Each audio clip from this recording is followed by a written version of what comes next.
Joe Kennedy. He was an industrious man, a kid from Boston who had the street smarts, the Harvard degree. Okay, he gets a bad rap from time to time for being everything from an insider trader to a bootlegger. But putting all that aside, he had great aspirations for his boys.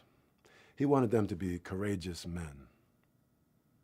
His first boy, Joe Jr., died in action while serving as a bomber pilot in 1944. He wanted Joe Jr. to become president. His other boy, Jack, had a chronic back problem, which I believe was caused by one leg being shorter than the other, and was denied service to the Army because of it. But it was courage that made Jack Kennedy work his tail off. He strengthened his spine with enough conditioning that made him able to join the Navy. He was assigned to a PT-109, which, on its 31st mission, was rammed by a destroyer and cut in half. All the men hit the drink near the Solomon Islands, and all of them thought they were goners. But it was Jack Kennedy who told his crew he had nothing to lose, so surrendering wasn't an option. He grabbed a crew member who had been badly burned and swam 3 miles with his bad back to an island. He would later become president of the United States, but unfortunately would die at the hands of a dissident, as would his brother, Bobby, a few years later. Now, I want to ask, how the hell can Joe Kennedy Sr. be such a bad man when 3 of his boys took a bullet for him? How the hell can men with that kind of courage be vilified by revisionist history? If you got a problem with Joe Jr., Jack, or Bobby Kennedy, you got a problem with America. And if you got a problem with America, I suggest you get the hell out. A few years before the actual Syrian conflict took place, our job was to monitor all the outside groups that were trying to overthrow the regime. Once we decided to make our move, the job was outsourced to contractors that would train the rebels how to fight. One of these contractors went rogue. He turned into a Muslim extremist and ended up joining ISIS, which essentially declared war on the United States. And that's who Saif-ud-Din Mohammed is. That's who the martyr maker is.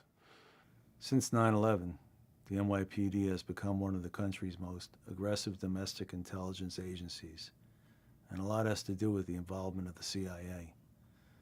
But every now and then you get a cowboy sent over that didn't exactly want to work together with us.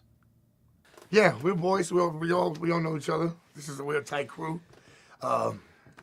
He just went off the deep end. I don't know what happened. Just one day he was cool, then one day he was just a different person. Yeah, he just came out of left field. Yeah, he was out there. Whatever he did was his business until he started getting fucking a little bit crazy, and that was it, man. Talking crazy, just one day. Just one day, it was just a different person.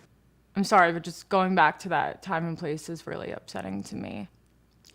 I couldn't deal with the culture clash and the hiding around, and I saw what it was doing to Jahanara.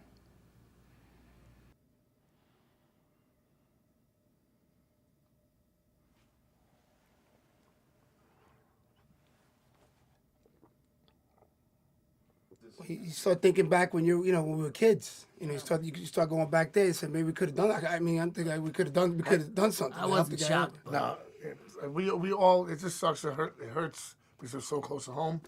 But what it is, what it is. You know what I mean? That's like I will always love him. Saeed, rest in peace, brother.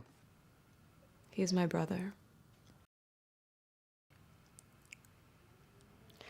After all he put me through,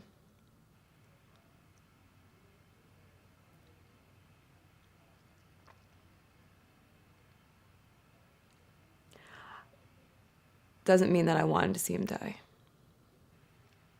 You want sympathy from me? You ain't gonna get it. As a matter of fact, I hope he rots in hell.